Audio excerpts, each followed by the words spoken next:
The topic of the conversation is the marriage crisis. And is marriage difficult, or how difficult is marriage, or why is marriage difficult today?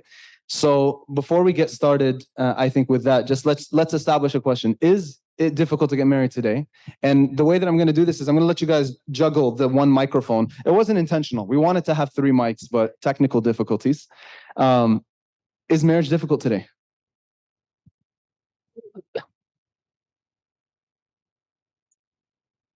The mic is giving us some signals on the topic that we're discussing. أولا بسم الله الرحمن الرحيم الحمد لله رب العالمين وأفضل الصلاة وأتم التسليم على سيد الأنبياء نبينا محمد وعلى آله وصحبه أجمعين. I think all discussions on marriage are always refreshing. They're always needed. And subhanAllah, there's a ladha to them. There's a sweetness to them. And it's because marriage is ladhat dunya and hasanat dunya. One of the scholars, he says, when we say Rabbana atina fid dunya hasana, oh Allah, give us the best of this life, he says the best of that which this world has to offer is a righteous spouse, tu'inuka ala dinika wa dunyak, a spouse that can help you in your dunya and a spouse that can help you with your deen. And so we ask Allah subhanahu wa ta'ala to allow us to be those spouses. And we ask Allah subhanahu wa ta'ala to bless us with those spouses. We're very quick to say we want that spouse, but not many of us are ready to be that spouse, a source of help in the dunya and in the akhirah. As you can tell, I'm avoiding your question, Brother Tariq. But nonetheless, I would say that is marriage in and of itself a place of difficulty or something that's difficult? Certainly getting married has its hurdles, and certainly staying married has its hurdles. And we live in a time, there are times when it's more difficult to get married, but then staying married is relatively easy. And then there are times when it's easier to get married, but staying married becomes relatively difficult. But we live in a unique time when getting married has its fair share of difficulty, and staying married also has its fair share of difficulty.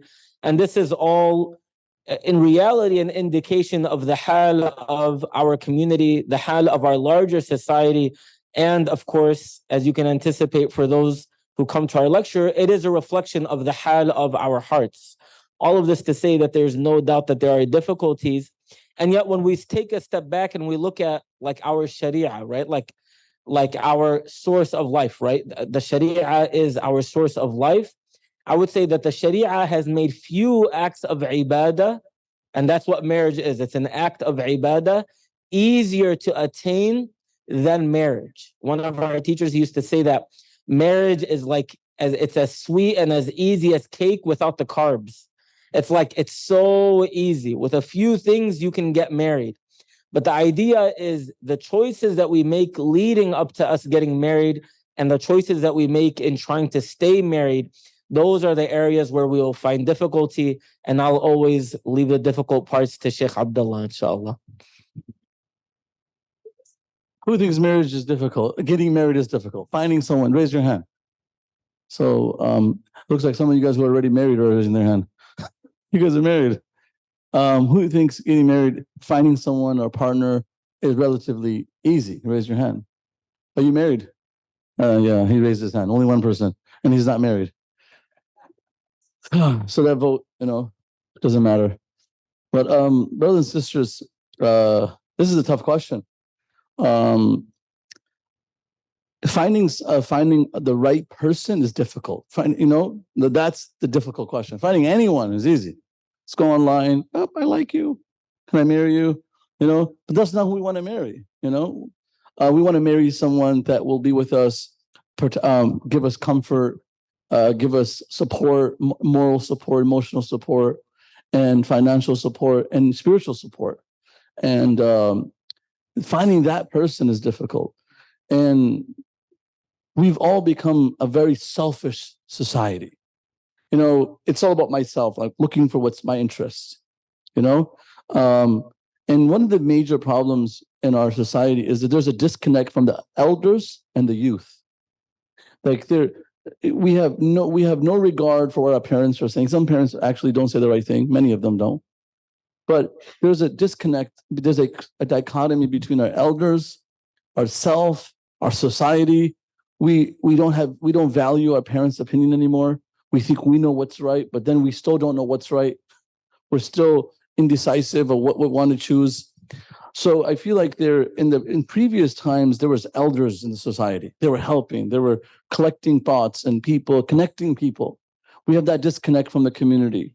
So we really rely on events like Thabat, Miftaah, in major events, Masajid. You want to find people, like-minded people, and events most likely, you would find people who are a little bit leaning towards Islam, to God, to the Prophet ﷺ, same perspective, same interests, at a place where, like this, where these are the people that took out the evenings to come out on a Saturday night. Is it Saturday night? Yeah. It's Saturday night. Where usually people have a difficult time to, in giving their holidays and the weekends away. So the difficult question is, it's not difficult to get married.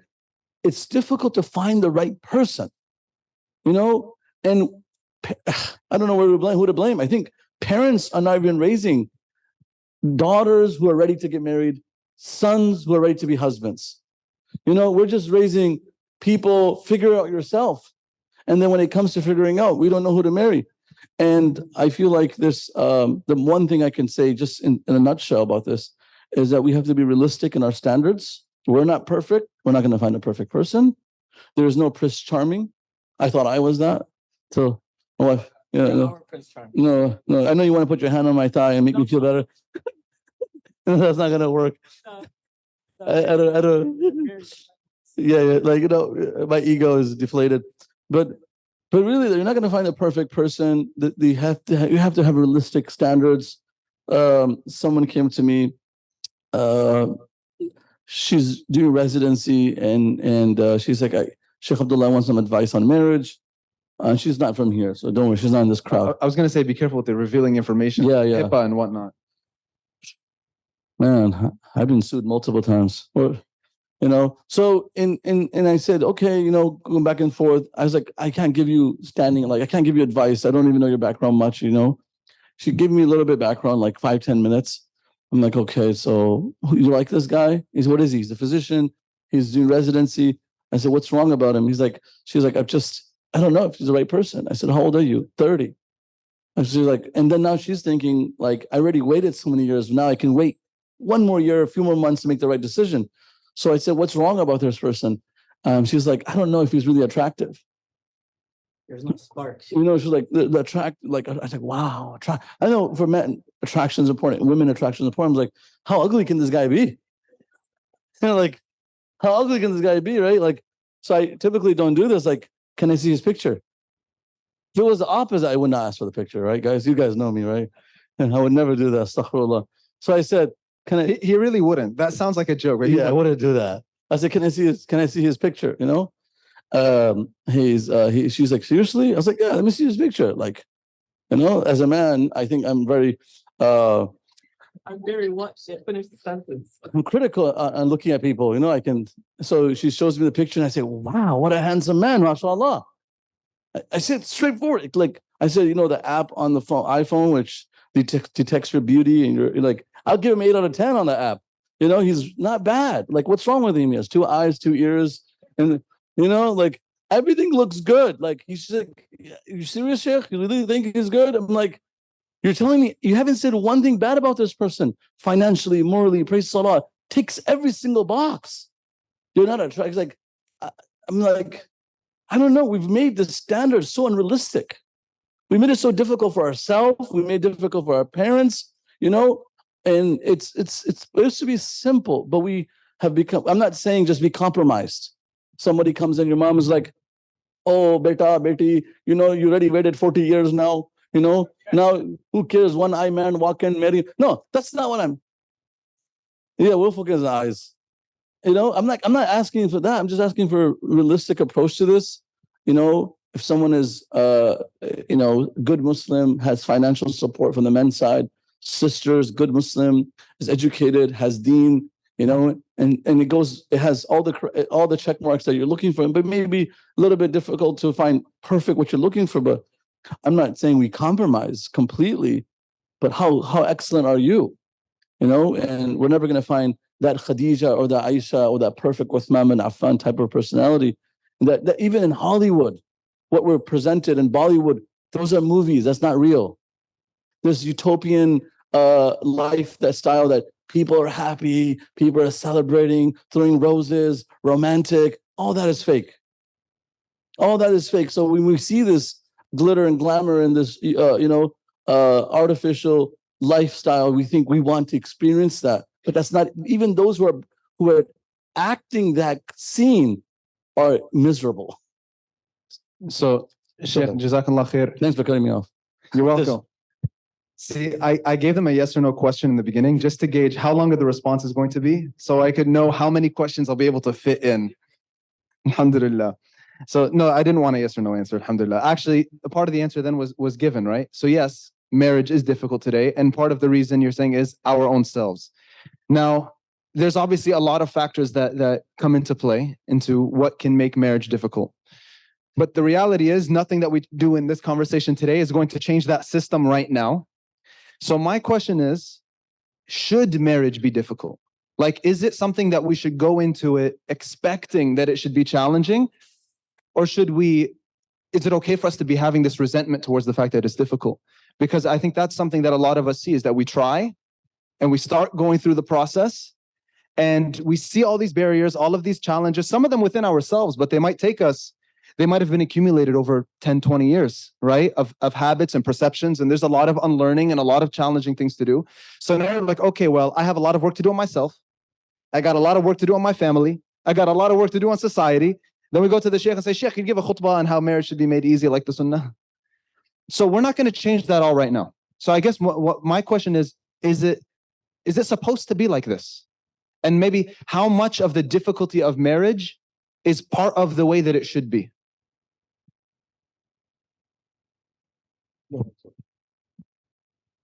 I think this might go back to like a bigger thing, which is what the Sheikh was mentioning. I'm putting my hand on you for the second time, Sheikh. No, he did the thigh thing.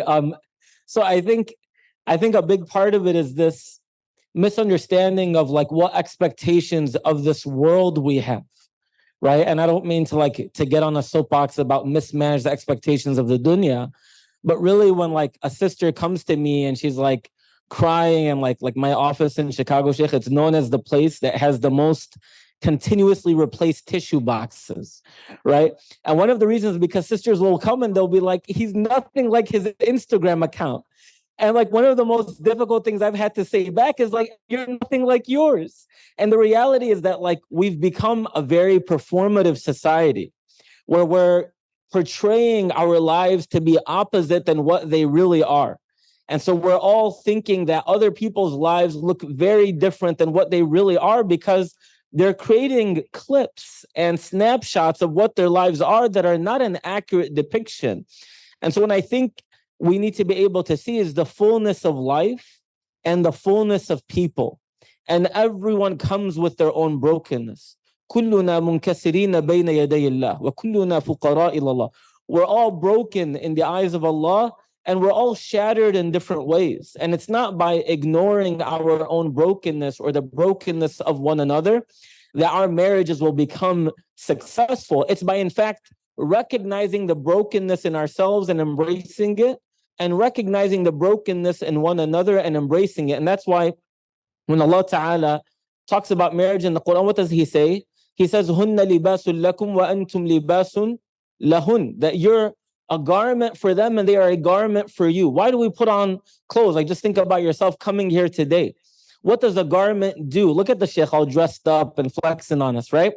Like, why do we do that? Because what clothing does is clothing beautifies us. And in marriage, we ought to be beautifying one another.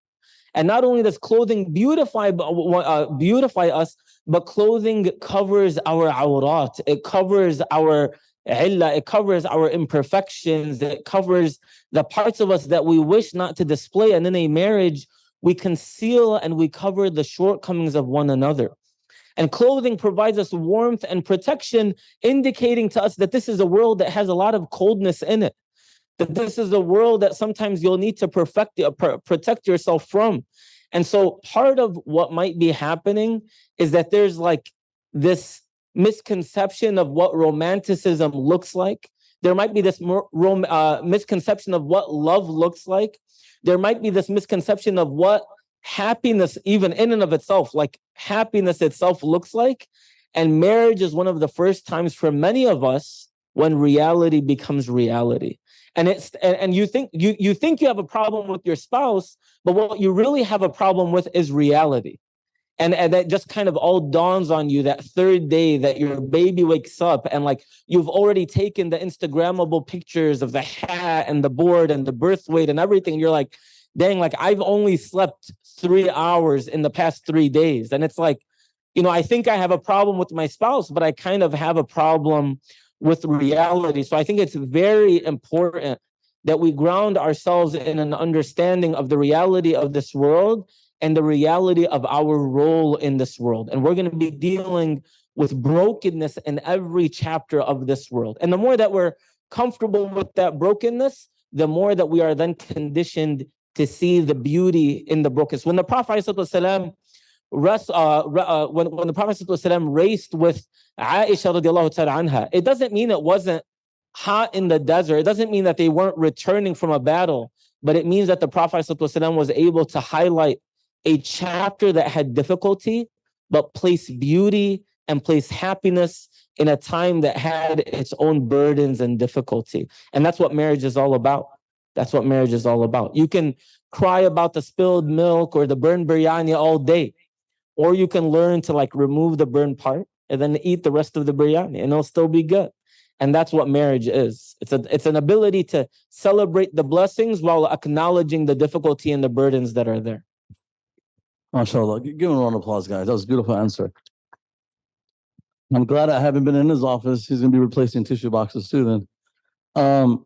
So who is single here? Let's raise your hand. Everybody, don't be shy.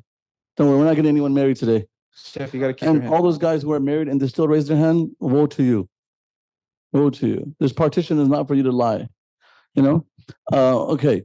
So you asked, why is it like, the difficult part of this? We don't want to take too much time. We have very limited time. What I would say to this, our whole purpose of this in this world is to serve Allah, correct?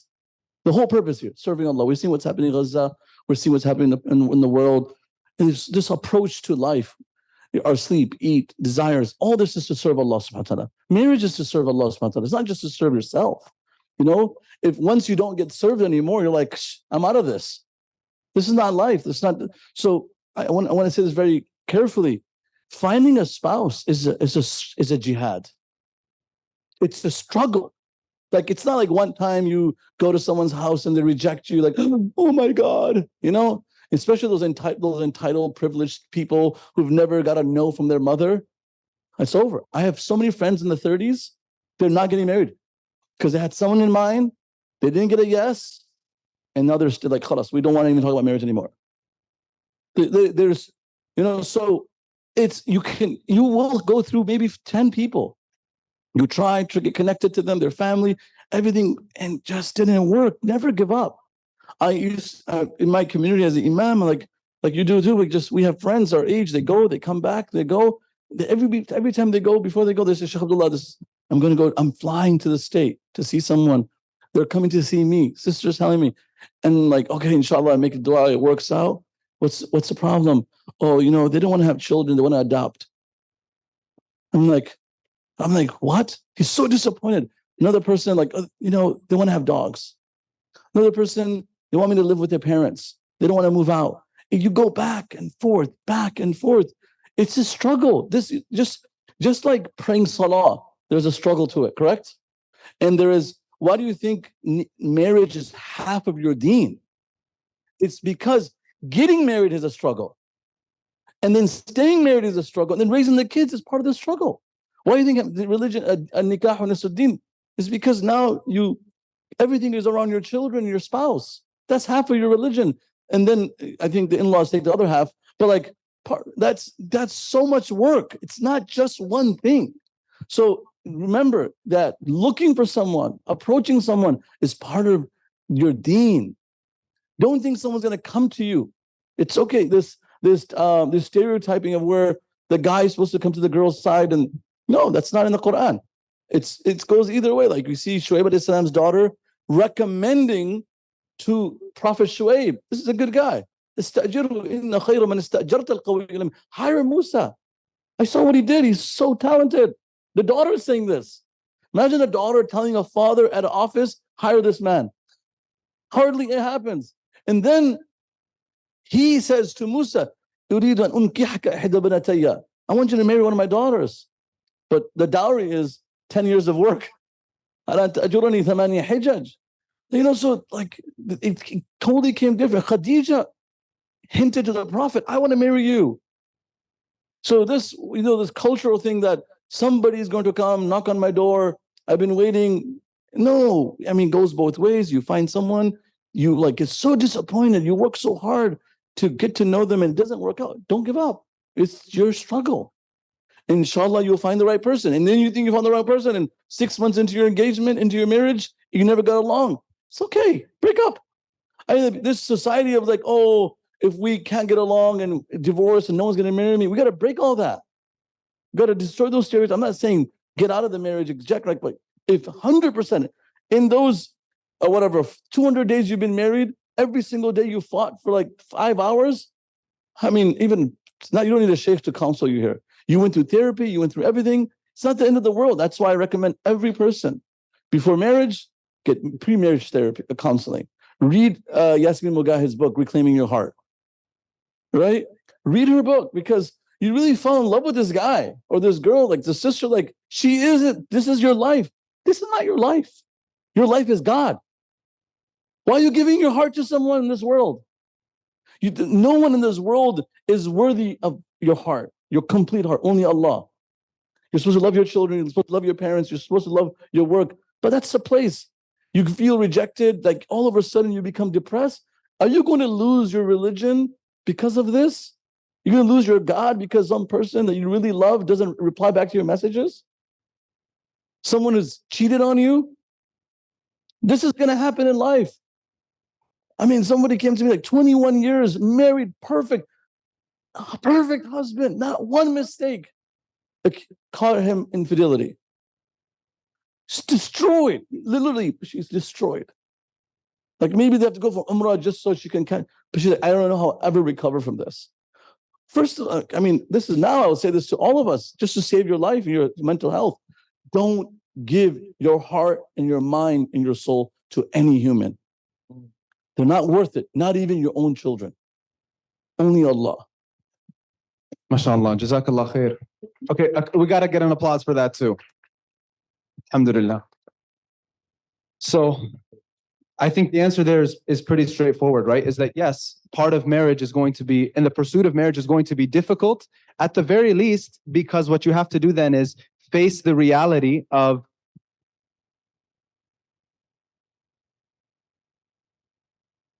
okay. He said it's like marriage. I don't know what the analogy there is. So the part of the challenge then of marriage is that the pursuit is that it's going to be difficult because you have to learn about yourself. You have to understand even your relationship with like tawakkul. The idea of being able to trust Allah subhanahu wa ta'ala sometimes is the first time that we are really tested with something being out of our control and leveraging so much of our future on it. And so there is a challenging aspect of it no matter what. And so that's a part of what we have to be ready to do and be ready to protect our heart when we go into it. Now, when it comes to then, let's just assume as an individual, I'm coming to you and I say, look, I understand. I'm working on myself. I'm doing my ibadah. I'm doing my worship. Now it comes to dealing with my family, right? I understand that it's going to be challenging. And I'm working on that variable of it, of myself and my expectations. And I know I'm not going to be perfect, but I'm also having work to do with my family. Everybody that I bring to them, they're not happy with for some reason. And the reality is there are so many different cultural variations for the reasons and how it's communicated. And we're not going to be able to cover all of them here. But I would like some general rules of engagement of how to deal with parents who either have extremely unreasonable expectations. Let's say, for example, they insist, we want you to marry somebody from back home. We want you to marry somebody from the village. We want you to marry somebody who's in this career and not of others. So, you know, and even then I want to acknowledge here the difference between the men and the women and how we navigate this. What are some general principles for navigating difficult parental restrictions in marriage? I think a part of it, and you're absolutely right, it's definitely this mic. Because the second we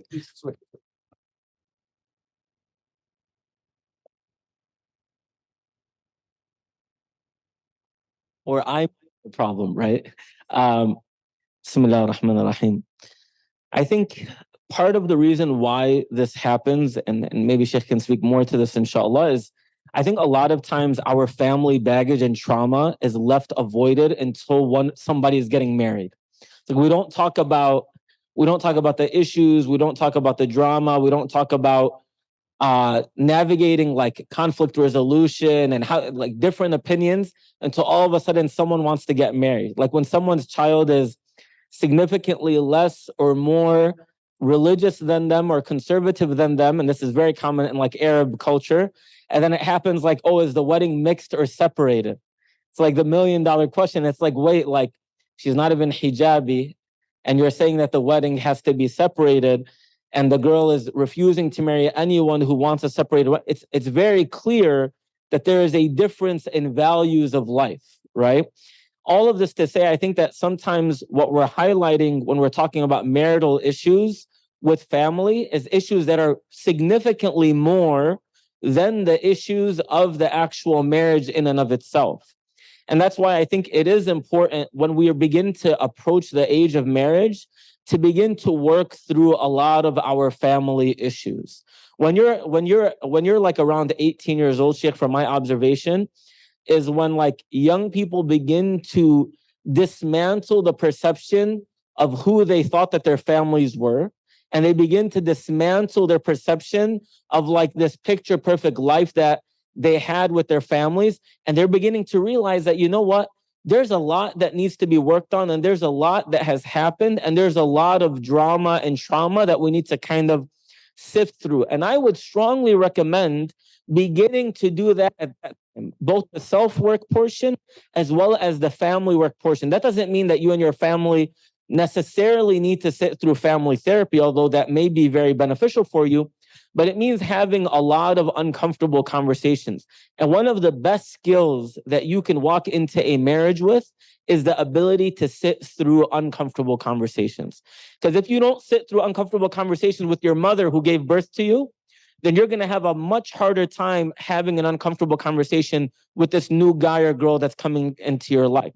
And if you cannot sit in uncomfortability with your siblings who you lived your whole life with, then you're not going to be able to sit and reconcile with your new brother-in-law or sister-in-law. So I think it's very important from now, those of you who are single and like comfortable in your singleness, mashallah, like this is a great time to like navigate difficult conversations with your family as a precursor to walking into the topic of marriage. And then I think leading on to this, I would say that finding a place of commonality with your family, ta'alaw ila kalimatin sawa, that's somewhere in the middle between what you want and what they want, without ultimately compromising your values, is a place that I think is getting on. Using like young folks choosing marriage to be the time that they strong arm their parents, or parents utilizing marriage as the time that they're quote unquote setting their children straight, it's combative and it's weaponization on both parties.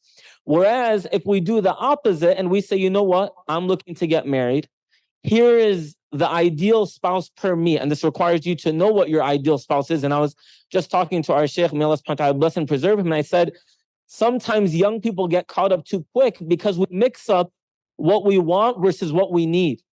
And as much as our parents may live a different life than us or have a different value system than us, they typically have a better pulse of what we need versus ourselves. We're usually more caught up in what we want than what we need.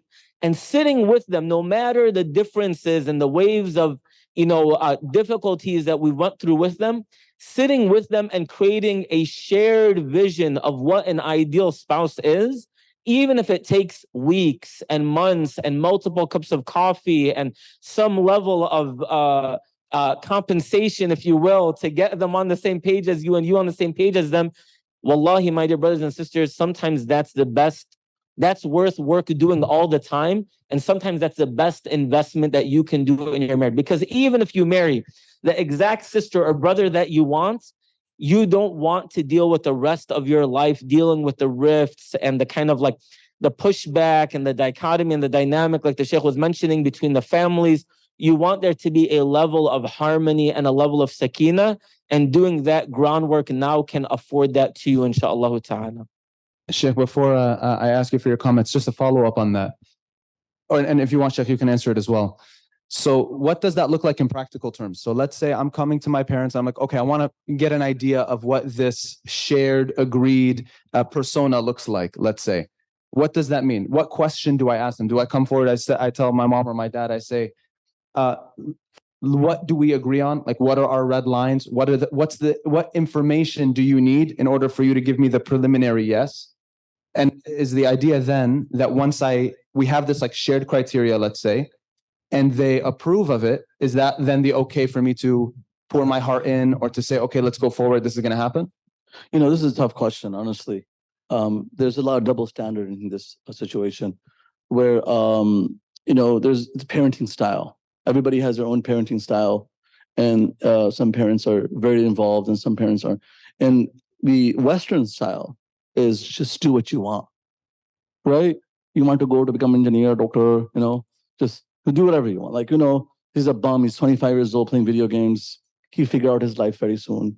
He's 31 years old before he'll get married. So there's like that passive parenting style. Like, so, if we're gonna give our children that leverage to pick their careers, pick their choices, like you've given them that option, and they're working, they're making money since 16 years old, then let them choose who they want to marry.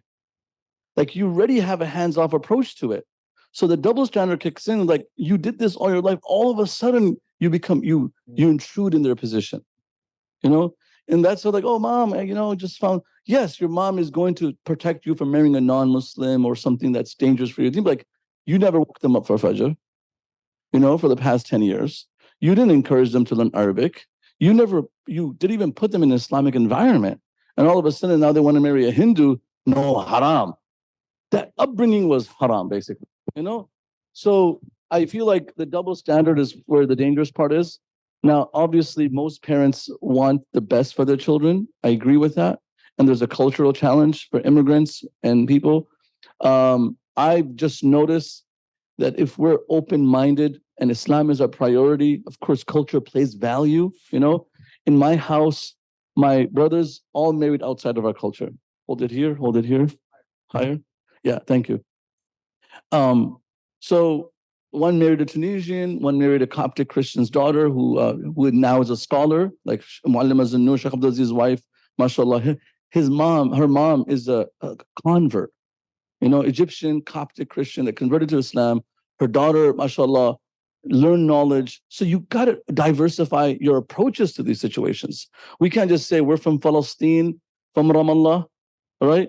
And the girl has to be from not just Ramallah, the same city of Ramallah, same street, same lane. And Hyderabad, same situation. Oh, Lahore, same situation. Sylhet, you know where Sylhet is? Where is that? It's somewhere on the map. How do you not know where Sylhet is? Sylhet is like the capital of Warren, These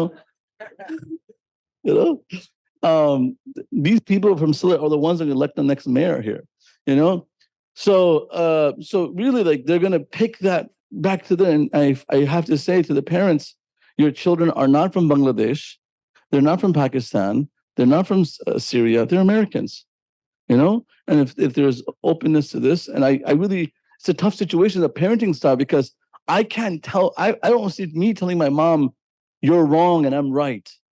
I know my mom knows what's best for me, and Sheikh Tariq said it right. Like, they're so protective over us. They've been protective over us fairly. If your parents have done that to you, then it's fair to them that they also have a voice in picking your partner. They should, And if you love someone and then you bring them to your parents, make sure right when you start talking to somebody, bring it up to your parents right away. Don't invest 1 year in sharing emotions and time with someone. And now, mom, I have a surprise for you this Eid. And you bring this dude over. And then he has no job. Right? He has no job. And your mom's, he has nice hair, nice shoes. He has two eyes. Yeah, like. So like he doesn't know what he's doing in his career. He knows, but he's not sure. And it goes both ways. So I feel like this is a very tricky question. It's on the parenting style. I always say respect parents, but parents, you can't get this wrong. If you get this wrong, you're gonna lose your children forever. It's happened, literally. Now did you just lose your daughter-in-law? You lost your son because your son's like, Mom, I thought you loved me, right? And now you're like, told it, what's wrong with her? She can't name one thing wrong.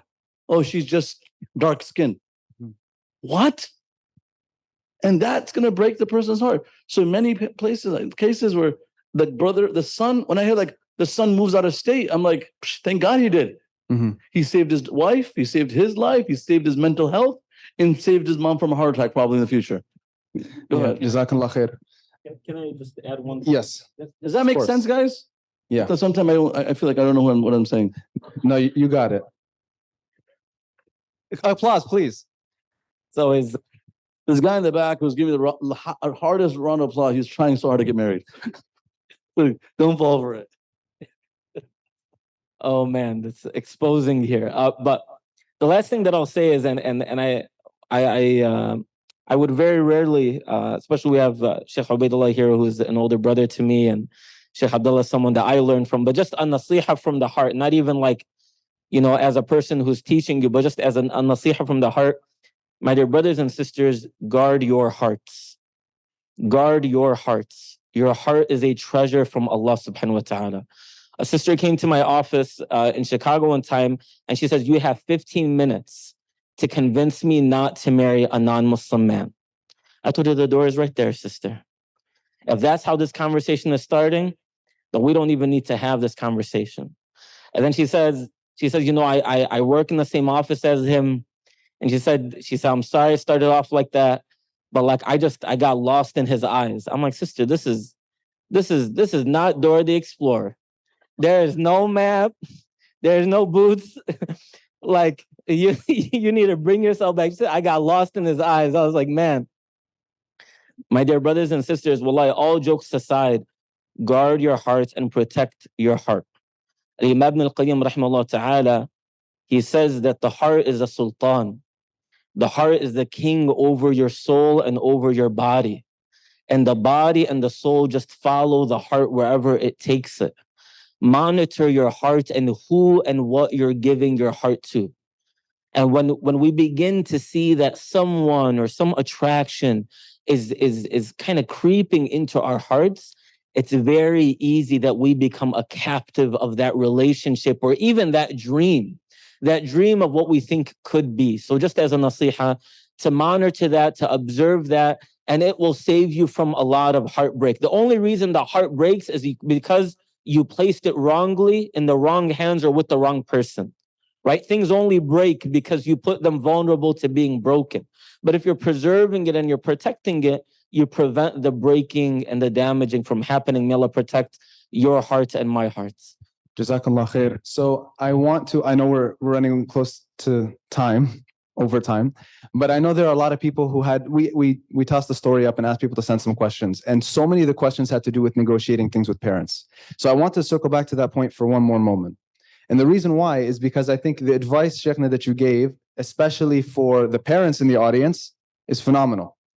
But I think since it's a young professionals conference, I want to just double down a little bit more on hitting that wall with parents where you're struggling to actually make progress, either because they're being unreasonable or whatever it is.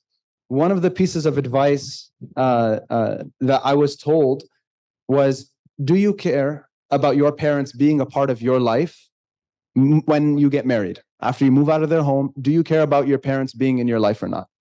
Do you want them to have an active role? Do you want to visit them? Do you want them to have a relationship with your children, etc.? And if the answer to that is yes, then that means there has to be some form of negotiation and compromise that takes place. That you can't just be, hitting a wall and being like, well, this is what I want and they got to deal with it. That there has to be some form of negotiation because you want them there. One of the points that you mentioned was this idea of if they were fair to you, then you should also be fair to them and consulting them and whatnot. Even if I think they're unfair to you, if you want them in your life, which is something that in our fitrah, we mostly want that, there has to be some form of compromise. So my question then is, how do you approach that compromise with your parents? Let's just say they are unreasonable. They say, we will not have you marry somebody who's from this country, or we want you to marry somebody from outside of the country, or we want you to marry somebody who's only in this field, or whatever it is, or we won't let you get married until after you finish grad school, or all of these types of things. Or if you're going to get married, we have to live with you in your house, something like this. What are some practical pieces of advice for the young professional to negotiate these conversations? Sheikh Tariq, he did answer some of that. He said, build that relationship, rapport with your parents much before. So having these conversations earlier with your parents. You can't have them the night before your henna party. I found a person list. You have to have these conversations. You build that relationship with your parents. So Sheikh Tariq answered that. I think something is really important, and that is someone that can mediate these conversations with your parents. Someone who your parents respect, someone who has common sense, who knows both of you guys, knows that side, knows your side. It could be a sheikh, it could be a friend of your mother, your father. It doesn't have to be you. It could be someone else. We want to get to the bottom of this, and that is we can get married happily.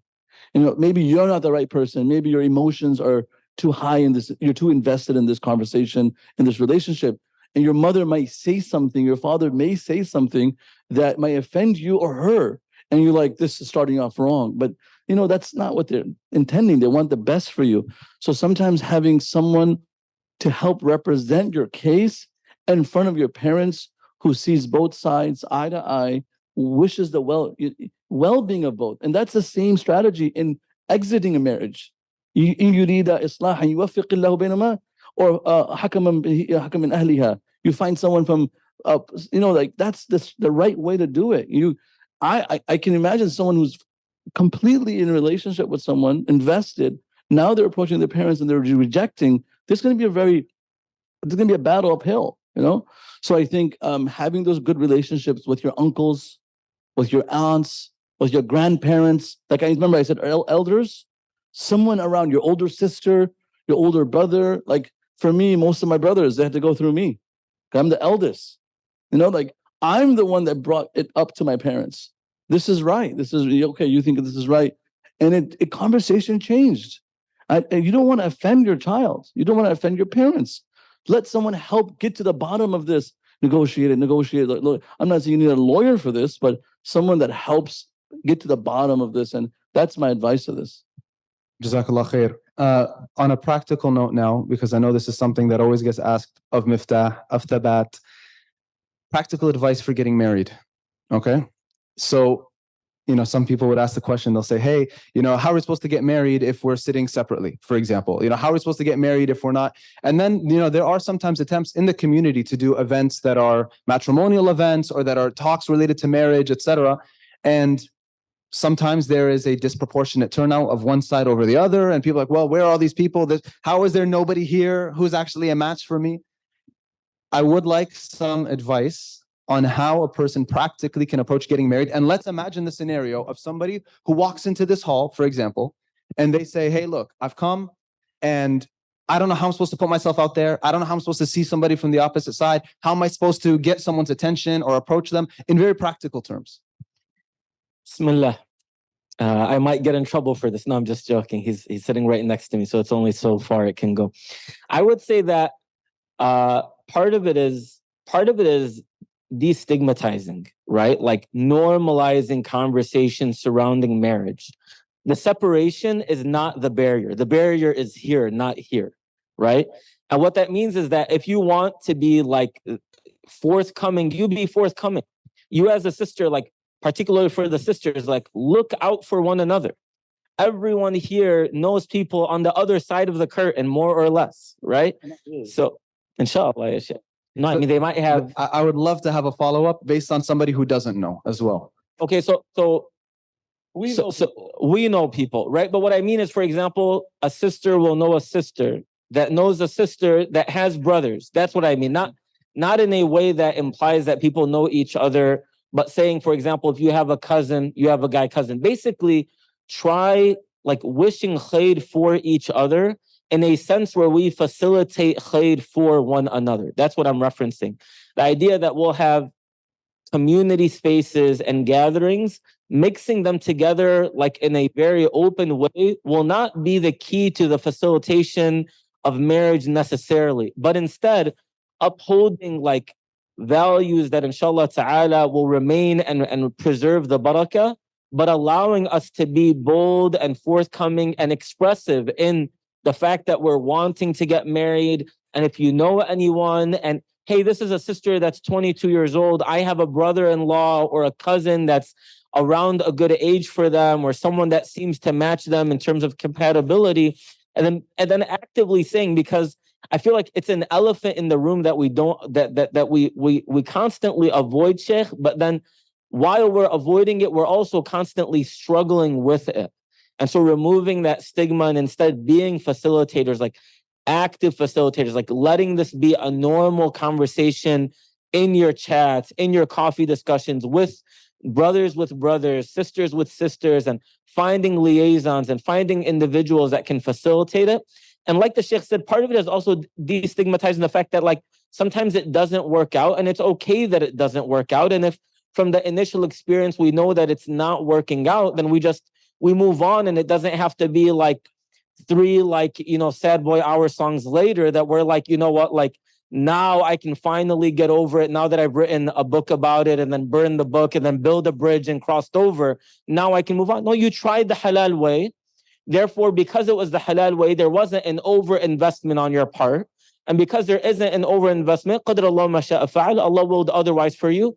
You move on to the next potential possibility of a candidate and a spouse. So I think just destigmatizing, and trying to be your brother's aid and trying to be your sister's aid, inshallah ta'ala. Give a round of applause, Sheikh. That was one of the most political correct answers I've ever heard. Yes. You're on. You're right. No, you're right. You know, like I feel like somebody came here recently and to Thabat, you know, not Miftaah, Thabat, you know, and what's Sheikh Abdul Aziz, you know, and He put his head down. it's his fault no one's getting married at Thabat. Stop bringing your complaints to me. Yeah, it's his fault. Direct it in one place. I'm just joking. Somebody came to me, he's like, I was like, I'm gonna find this is, you know, I'm not gonna expose the gender, but it was not a male. You know, so they came, like I went, you know, I was like, oh great, did you enjoy? He's like, I thought they were gonna be guys, I can marry them, you know.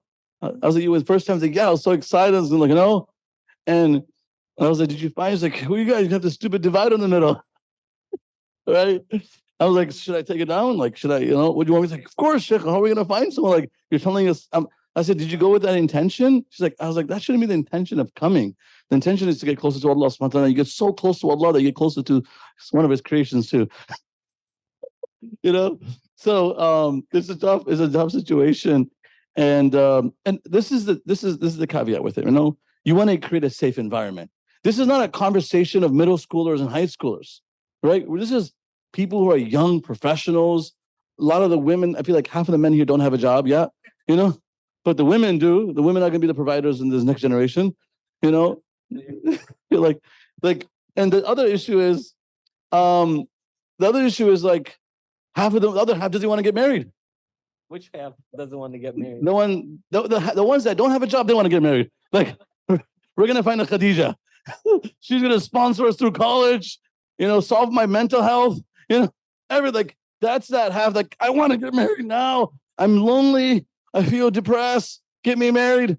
And the ones who have jobs and they're settled, they're so type A personality. I'm not sure if I want to make that decision. I still want to go a few bucket list things, you know, like, come on. You guys are laughing. This is the reality. This is the reality. I'm making it humorous because I don't want to hurt the guy's feelings, you know? So like the exact people who are not eligible of marriage because of their own social problems, they're the ones like, please, I want to get married, man. I mean, the ones who are ready to get married, what are you waiting for? If a sister approaches you, Bismillah, nakahtuha wa qabiltuha. Come to me, we'll do the katb kitab.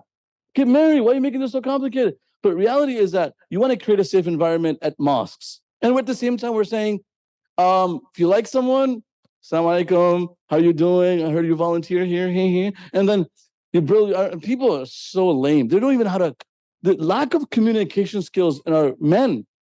They lack those basic skills. I think men should learn how to approach a noble sister. How? You guys want to know? Yeah. Who wants to learn this, guys? You know, for this, Ustad Ubaidullah will be the best.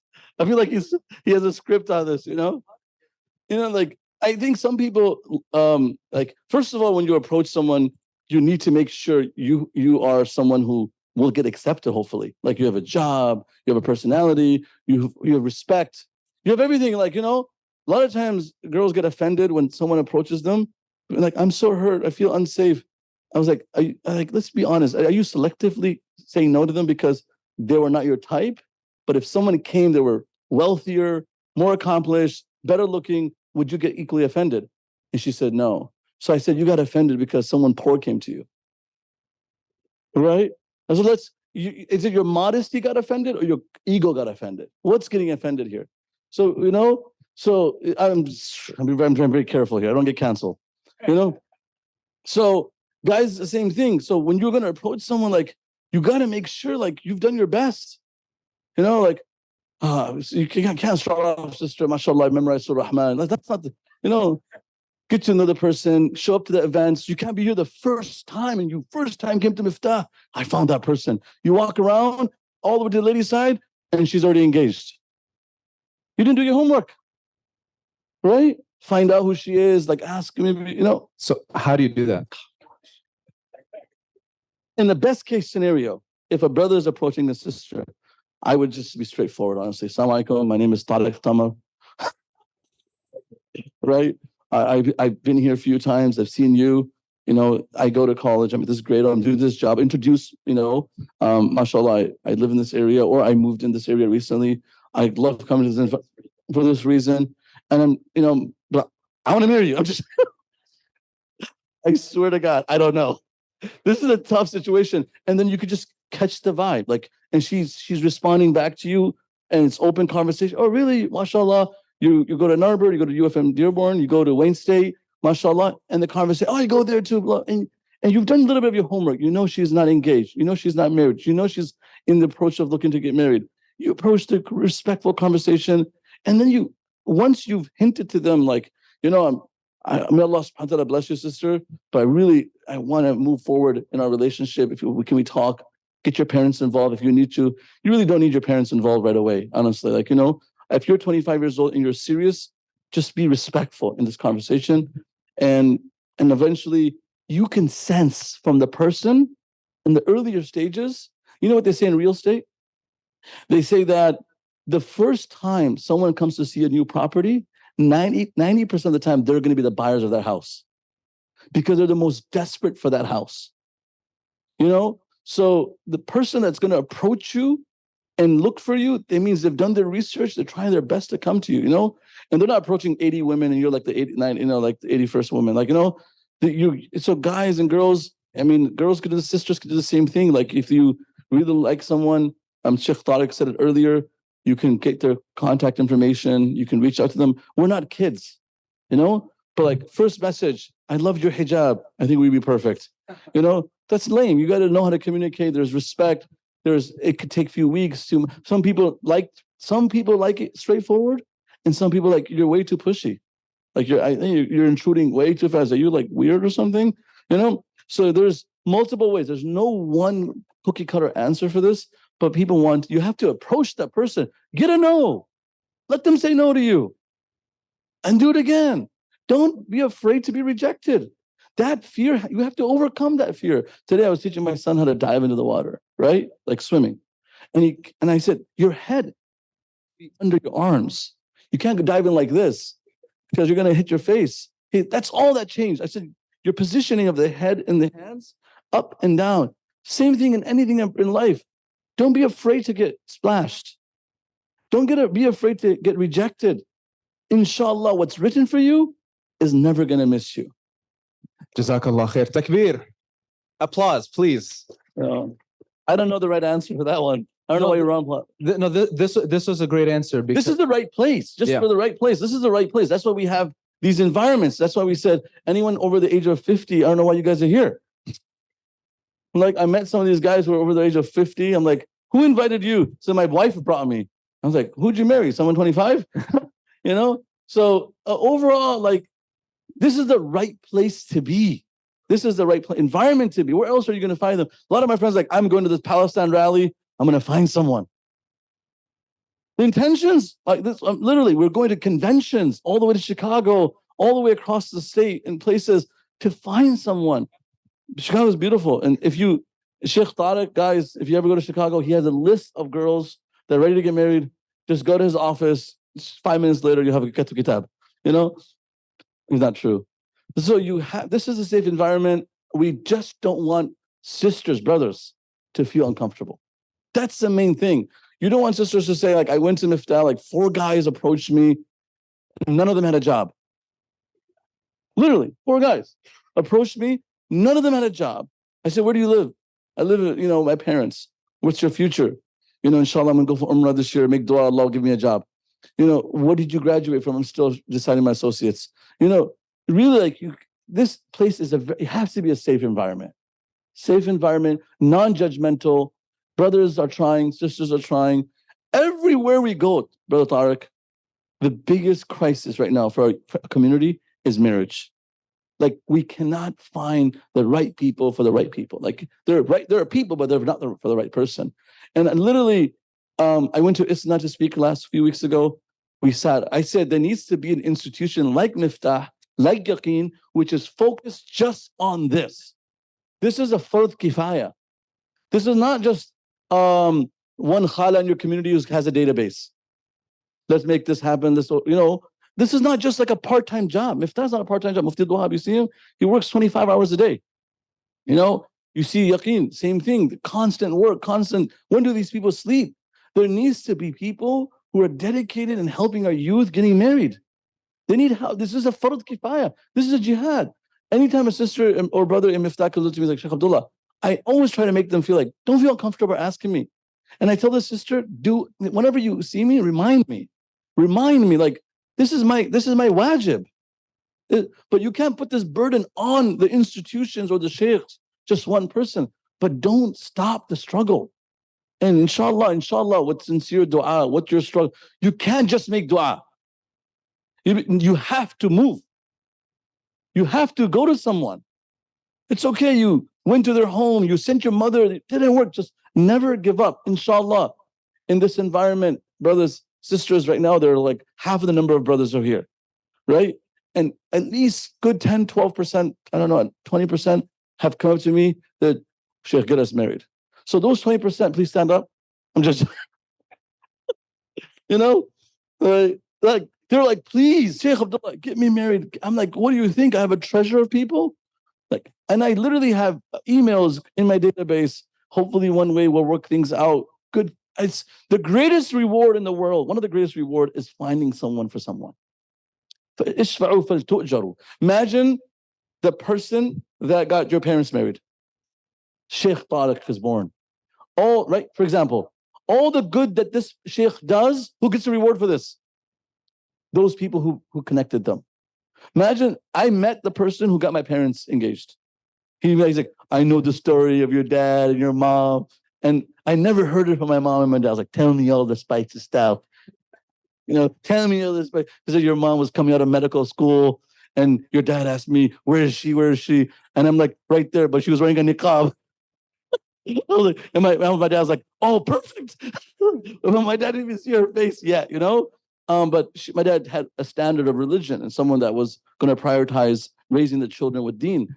And my mom was looking for the same thing. Like, so there's a whole story behind it. That guy, literally in Pakistan, said to me, I don't care where you brothers go, what you do. On Qiyamah, I'm taking all your hasanats. He said, this is my face. I would love to do that for someone. But on Qiyamah, I can get the reward from this sister and this brother because I just got them to connect with each other. And also, I don't want the burden of that on Qiyamah either. Right? Like, I don't want to recommend someone that I don't think they're ready. Really, few things you need to take care of before marriage. I think spiritual health is important. Physical health, like, you don't want to marry a person unhealthy, but mental health is so important. brothers and sisters, this is going to destroy or make your marriage. You have to be emotionally settled for this. Like, you can't come into a marriage with like anger problems, complex. I mean, a lot of people are on medications. Fine, see a psychiatrist, see your therapist. Get through your hurdle. Get through your problem. You can't come into marriage with these addictions. So mental health is so important, brothers and sisters, and that's what's going to help you in the long run. Inshallah. Jazakumullah khair. Takbir. Applause. I can't tell between the two here. So I would like today, I think this event will be very successful if we get 10 marriages tonight. inshallah. 10 marriages. People probably like, what? And a lot of, there's the future is like, this is how you're going to look at it. You're like, say, oh, Miftaah has become a speed dating place. That's what they're going to say, right? That's what people can say. Trust me, listen. The other way approach of this, that's what Sheikh Abdul Aziz is going to say to me. Sheikh Abdullah, what are you doing, man? The other approach is like, Miftaah has become a place where people's half deen gets completed. Sheikh Abdul Aziz likes that one. Like, oh, I never thought about it that way. It's all about how you think about it in a sincere way. Like this, we're not here just to have fun. Half of our deen, we can't figure this out. We're getting older, and it's getting difficult out there. It's not getting easier. All this fitna, all these challenges, So besides the social challenge, your parents are always asking, when are you going to get married? And then other people have children, and you're like, what? All those other things are happening. But imagine that, the reputation. People come to this building, half of the deen is completed. The other half they're coming to Miftaah class. They're learning Arabic, they're learning deen. That's the society of the Prophet ﷺ. It was very simple. I think the biggest problem is we have way too much formalities. Somebody in the Prophet ﷺ community likes somebody, Salman, go ask. You know the story? When Bilal wanted to marry a woman from the Ansar? I'll share the story. He wanted to marry a woman from the Ansar. He's like, this girl, how did Bilal even see her? Right? Oh, he's calling adhan, looking back at the ladies section. Like, he like all these, how like they hyper like when they talk about the story of the Sahaba, just adhan, jihad, first stuff. How did Bilal even see her? Right, Sheikh? Right?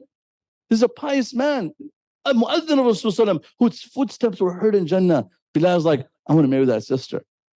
Right? So he sends a person who's his best friend, Salman Farsi. He's too shy.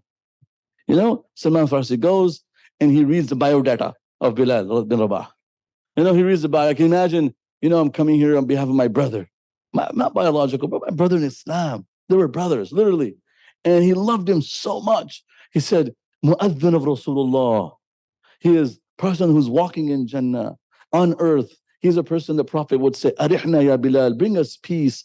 Name like 20 accolades of Bilal. If we had a fraction of that, just of one of them, we'd be so happy and smiling. Honored to give our daughter to that person, correct? So the family goes, oh, thank you very much. But we are interested in marrying our daughter to you. What? Imagine if I did that to Sheikh Abdul Aziz. Sheikh Abdul Aziz will never forgive me. Right? He was like, brother, you went in and you were not sincere about this, man. So Salman Farsi comes, he's like, what? He's like, this thing is not the way I predicted. I want my brother to get married. And he comes back to Bilal. He's like, how am I supposed to explain this? And he got rejected. Not only did he get rejected, I got accepted. And this is not college, this is marriage. So he comes back and he's like, Bilal, my brother, I love you, man. I'm so sorry. They didn't say yes. He's like, oh, it's all right. He's like, the other side of the story is they wish to marry me. Bilal, I'm just show you how he did. He's sitting, he says, brother, stand up. He says, stand up. And then Bilal hugs Salman and he congratulates him and he apologizes to him. And he says, I apologize for chasing after something that was written for you. Their level of tawakkul. This is like, how can I this was always meant to be yours. And I'm so sorry. I was hoping it was mine. It's all yours, my friend. It's all yours, my brother. So much love. Whatever your taqdeer is, it's coming to you. It can never escape you. Have that faith, inshallah. Applause. And takbir. So I don't want to end this conversation truthfully. I think there's a lot of benefit to take from this. However, there's a lot of benefit, inshallah, to come from the rest of our speakers and the rest of the conversations as well. To end it maybe just on a brief note, because again, to keep it within this practical realm, I remember somebody was like, I thought thabat was a marriage thing. He's like, it's not a good marriage thing. And then there's other people, subhanAllah, who have the opposite take. Somebody mentioned, I'm not going to expose the volunteer who leaked this information to me. So what they said, I'm not going to say, but what they said was, there's like a joke that some people might make, like, oh, you look like the type of person to sit on the carpets at thabat. Because the carpeted area is the part where there's no barrier. So to bring it back to the point that Sheikh Tariq mentioned about destigmatizing, you should be able to say, I am pursuing marriage and I have made myself ready and prepared for marriage. And number one, if somebody's going to mock you for it, especially for the brothers, take it and just, it's somebody else projecting their own insecurity. And for your own self to embrace it. When I was looking to get married, I spoke to one of my close friends, and he's like, "Are you looking?" I said, "Yeah, I'm looking."